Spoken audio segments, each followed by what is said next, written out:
मुनिश्री 108 समता सागर जी महाराज के बहुचर्चित कार्यक्रम समता समाधान के पुण्यार्जक हैं doctor Shashank R Jain, Snehal S Jain, Ananya S Jain, Arpana S Jain, Panvel Navi Mumbai निवासी असिंग, जिला वासिम, महाराष्ट्र। महाराज जी, मेरा प्रश्न ये है कि चारों कसायों क्रोध मान माया को हे कहा है, परंतु लोभ को कथिंचित हे और उपादेय कहा है, ऐसा क्यों? तो मैं ऐसा नहीं समझता हूँ कि किसी भी कसाय को उपादेय कहा जाए। फिर कथनचित लगा करके तो हम सभी में कह सकते हैं कि तात्कालिक उपादेय है और फिर कथनचित हे भी है। अब मान लीजिए क्रोध है, तो एक बच्चे को रास्ते पर लगाने के लिए माँ थोड़ी देर को क्रोध करती है, तो उसके भाव के अनुसार कथनचित उपादेय तो कहना पड़ेगा। एक शिक्षक अपने विद्यार्थी को या गुरु अपने शिष्य को यदि अच्छी राह पर लगाने के लिए, नियमावली में बनाए रखने के लिए जरा थोड़ा सा अपनी मर्यादा में, भूमिका में जो उनकी भूमिका है उतना करता है, तो कथनचित उसको भी तो तात्कालिक उपादेय तो कह सकते आवश्यक, अन्यथा डिसिप्लिन कैसे रहेगा। तो उद्देश्य को लेकर के क्रोध मान माया लोभ को आप कैसी भी व्याख्या कर दो, लेकिन अंततः तो कोई भी कसाय उपादेय है ही नहीं। शुद्धता में समय सार को पाने के लिए कसाय जीव का स्वभाव नहीं।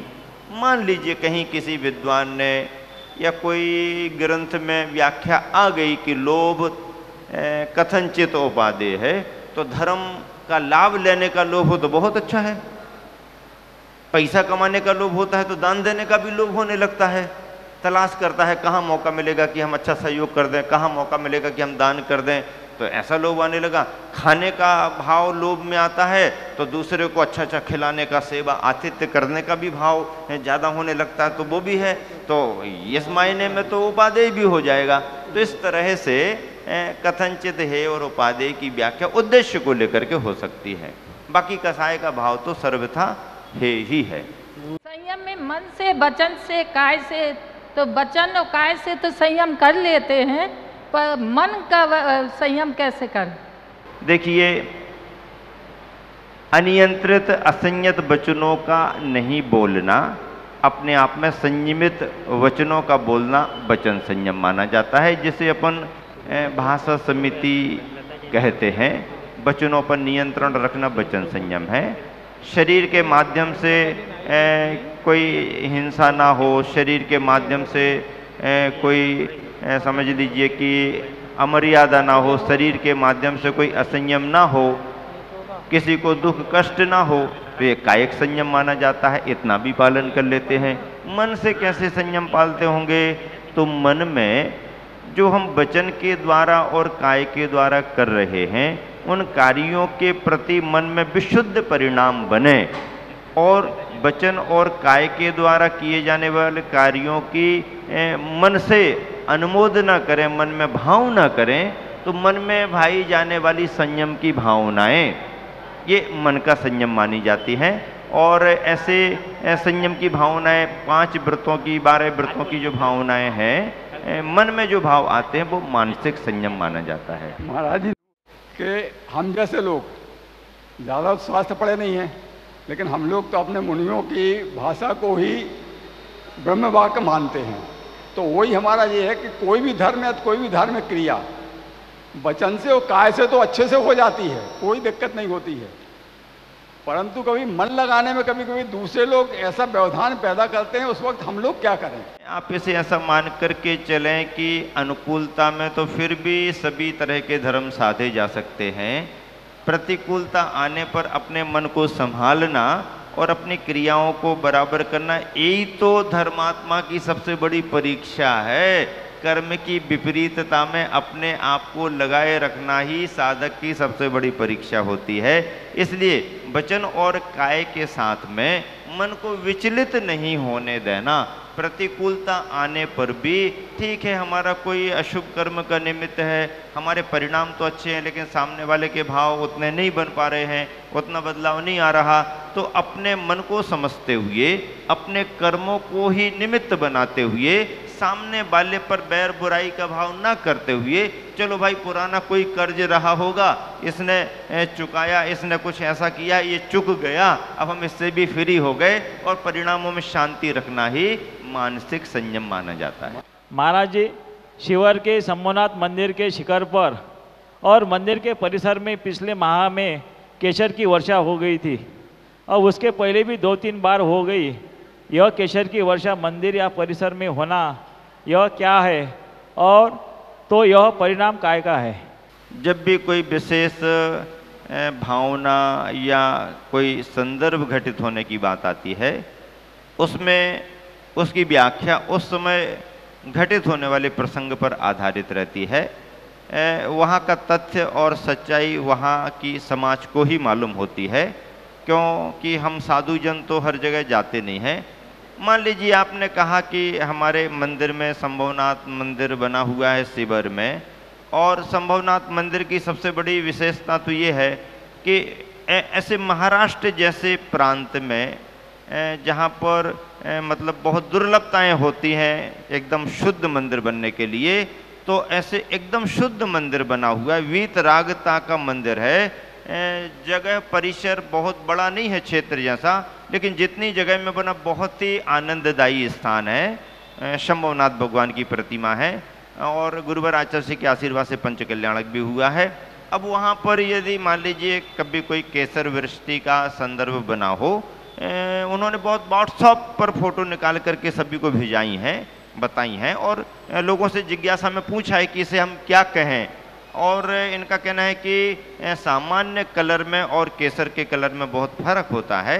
केसर जैसा ही कलर उनके लिए वहाँ पर देखा हुआ है, तो ऐसा मान करके चलता हूँ कि यदि केसर वृष्टि हुई भी तो इसमें भी कोई अचरज की बात क्या है।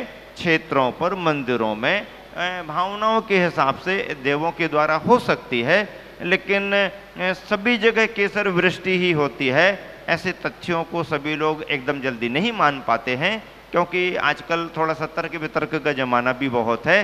पर जो भी हो, यदि कहीं पर हुई तो उसको नकारा भी नहीं जा सकता है, क्योंकि मंदिरों में, क्षेत्रों पर यदि केसर की वृष्टि नहीं होगी तो क्या तुम्हारे घरों पर होगी क्या? तुम्हारी दुकान में होगी क्या? तुम्हारे खेत खलिहान में होगी क्या? जब भी होगी मंदिरों पर ही तो होगी, जब भी होगी क्षेत्रों पर भी तो होगी। अब हमारे तुम्हारे मंदिर क्षेत्रों से मतलब क्या है? जहाँ जो वातावरण बना हो और वहाँ से जुड़े हुए किसी देव के मन में आया हो तो हो सकता है, लेकिन सभी जगह होता है ऐसा हम और आप भी जल्दी नहीं समझ पाते हैं, लेकिन नहीं होता है ऐसा भी नहीं कह सकते हैं। और यदि हुआ है तो बहुत अच्छा है, और हो ऐसा हम भी भाव रखते हैं, सब जगह होना चाहिए। हमारे मंदिरों पर जितना ज़्यादा होगा क्षेत्रों पर, उतना ही जिन धर्म का प्रभाव बढ़ेगा, जिन शासन की प्रभावना बढ़ेगी। गुरुवर, मेरा प्रश्न ये है कि वर्तमान में माता पिता अपना जीवन बच्चों के प्रति अपना जीवन लगा देते हैं, और बच्चे बड़े होके इतने हो जाते हैं कि अपने माता पिता को तुच्छ समझते हैं और समय पर भी उनकी सेवा नहीं करते हैं। और ये होता है कि वो आदमी बड़ा होकर दान पुण्य करता है समाज में, पर माता पिता की सेवा नहीं कर पाता है। प्रश्न वर्तमान समय को लेकर के चल रहा है, हालांकि ऐसे संदर्भ हमेशा घटते रहते हैं। तो ऐसा दोहरापन या दोहरा कार्य तो सच्चे धर्मात्मा की पहचान नहीं है, और एक सुपुत्र होने की भी पहचान नहीं है। दान पुण्य करना बुरा नहीं है, दान पुण्य की जगह अच्छे कार्यों में अपना द्रव्य लगाए प्रशंसनीय है। हर व्यक्ति के मन में दान का भाव आना चाहिए, लगाना भी चाहिए, लेकिन दान पुण्य बहुत करे और अपनी जवाबदारी से विमुख होकर के, अपने कर्तव्यों से विमुख होकर के माता पिता या परिवारीजनों का ध्यान ना रखे, तो उसके धर्मात्मा पने पर प्रश्न चिन्ह लगता है। और यदि माता पिता का या परिवारीजनों का ध्यान रख करके दान पुण्य करता है तो उसको डबल श्रेय जाएगा कि कर्तव्य का पालन परिवार में भी कर रहा है और आत्मधर्म के रूप में दान पुण्य भी कर रहा है। लेकिन विमुख होकर के बाहर के दिखावे में आकर के तो बहुत करे और अंदर के घर में अंधेरा बना करके रखे, तो उसका सच्चा धर्म नहीं माना जाएगा। बच्चे ऐसे सभी होते हैं ऐसा नहीं है, बच्चों में श्रवण कुमार जैसे भी बच्चे होते हैं जो अपने वृद्ध माता पिता को अपने कंधे पर कांवर में रख करके तीर्थ यात्रा कराते हैं, आज अच्छे बच्चों की भी कमी नहीं है, माता पिता का ध्यान रखने वाले बच्चों की भी कमी नहीं है। बड़ी बड़ी पोस्ट और डिग्रियां लेने के बाद, सर्विसें करने के बाद माता पिता की सेवा करने के नाम पर सर्विसें छोड़ देते हैं और अपने घर में परिवार में आकर के अपने परिवार के साथ रहते हैं, माता पिता के साथ रहते हैं। ये तो बहुत अच्छी बात है। लेकिन अब कुछ भाग्यहीन समझ लो, या आधुनिकता के वातावरण में ढल गए हैं, या विदेशी कल्चर का उन पर ज़्यादा प्रभाव पड़ गया है, आदि आदि जो भी हो, यदि अपने कर्तव्य से विमुख होते हैं तो वो बच्चे सुपुत्र नहीं कहलाएंगे और अपने कर्तव्य से विमुख होने के कारण धार्मिक नहीं हो सकते हैं। महाराज जी, एक परिवार में 4 भाई हैं, 3 भाई संपन्न हैं और एक भाई कौन से कर्मोदय से परेशान है, कृपा कर बताएं। आपका पूछना है किसी परिवार में 4 भैया हैं, 3 भैया साधन संपन्न है, 1 भैया कमजोर है, तो उसके कौन से कर्म का उदय है? भैया वो तो आप देखो, कर्म का सिद्धांत तो ऐसा है ही, असमानता अपने पुण्य पाप से होती है। बाहर से अपन सबके प्रति एक सा भाव रखना चाहते हैं, लेकिन और सहयोग भी करना चाहते, और उसके उपादान में वैसा योग होगा तो ही उसका काम बन पाएगा। अन्यथा जैसे कहते हैं ना कि गरीबी में आटा और गीला हो जाता है, जब वो अशुभ कर्म का उदय आता है तो परेशानी में परेशानी और आती है, और शुभ कर्म के उदय रहते हैं तो पुण्य निरंतर बढ़ता रहता है। तो इस तरह से 4 भाई की बात पूछ रहे, मैं तो कहता हूँ 2 भाई सगे जुड़वा एक ही समय पर आए हों तो भी दोनों जुड़वा भाई के भाग्य में कुछ ना कुछ अंतर होता है।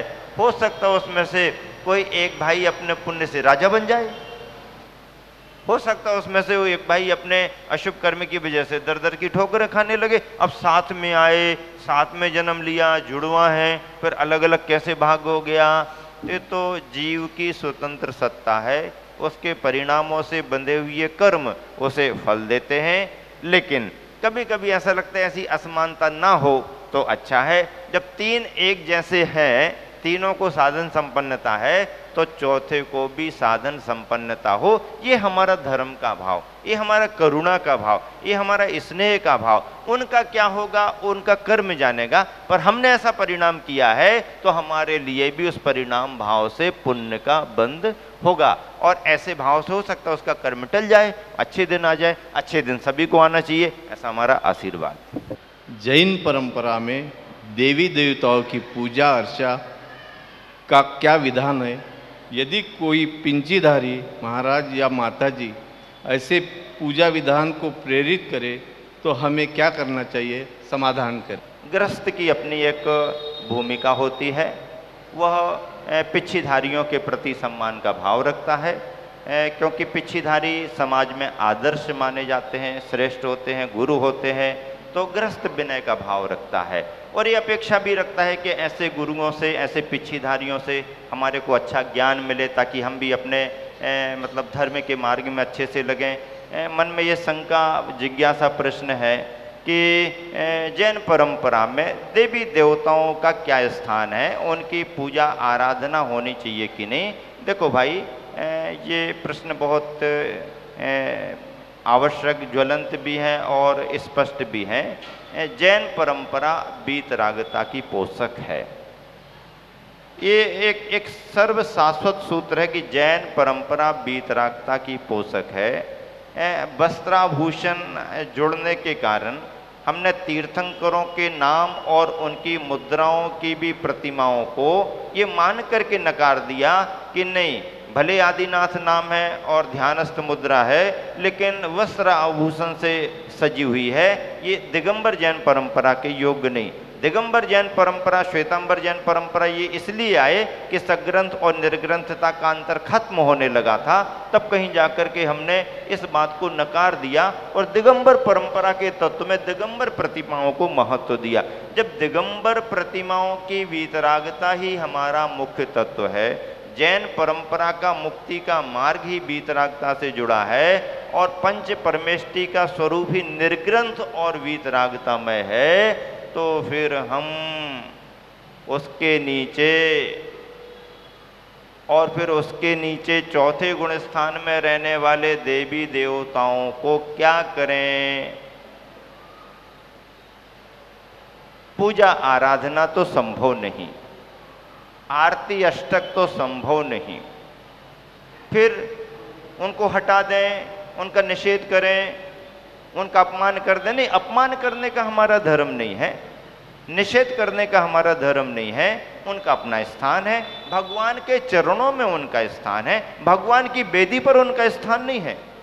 भगवान के चरणों में, भक्त का स्थान भगवान के चरणों में होता है, भक्त का स्थान भगवान की वेदी पर नहीं होता है।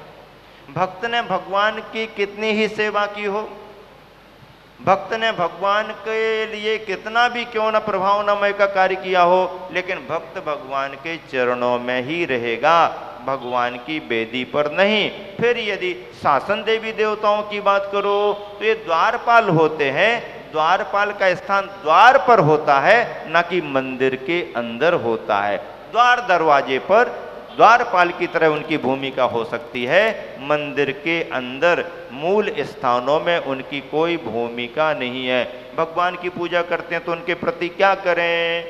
देखिए, भगवान की पूजा करने के बाद जब वो मंदिर से निकल कर के बाहर जा रहे और कहीं कोई ऐसा स्थान आपके ख्याल में आता है तो आप ऐसा भाव करते हुए कि चलो मैं तो थोड़े समय के लिए आया, भगवान की भक्ति कर ली, अपना धर्म कर लिया, अब मैं अपने घर जा रहा हूँ, लेकिन जो भगवान की सेवा में निरंतर यहाँ पर लगे हैं, भैया आप भगवान का अच्छे से ध्यान रखना, मंदिर का ध्यान रखना। जय जिनेंद्र जय जिनेंद्र जय जिनेंद्र, भैया ध्यान रखना, क्योंकि वो तुम्हारे साधर्मी बंधु हैं, वो भी भगवान के भक्त हैं, आप भी भगवान के भक्त हैं। तो जब आपस में आप मिलते हो जय जिनेंद्र आचार्य भक्ति के बाद में आपस में करते ना जय जिनेंद्र, तो ऐसे ही निकलते समय ये भावना भाते हुए इन भगवान की सेवा में जो भी देवी देवता हैं वो सभी भगवान की सेवा में निरंतर लगे रहें और हमारा और उनका व्यवहार जय जिनेंद्र का ही रहेगा। जय जिनेंद्र का व्यवहार हो सकता है।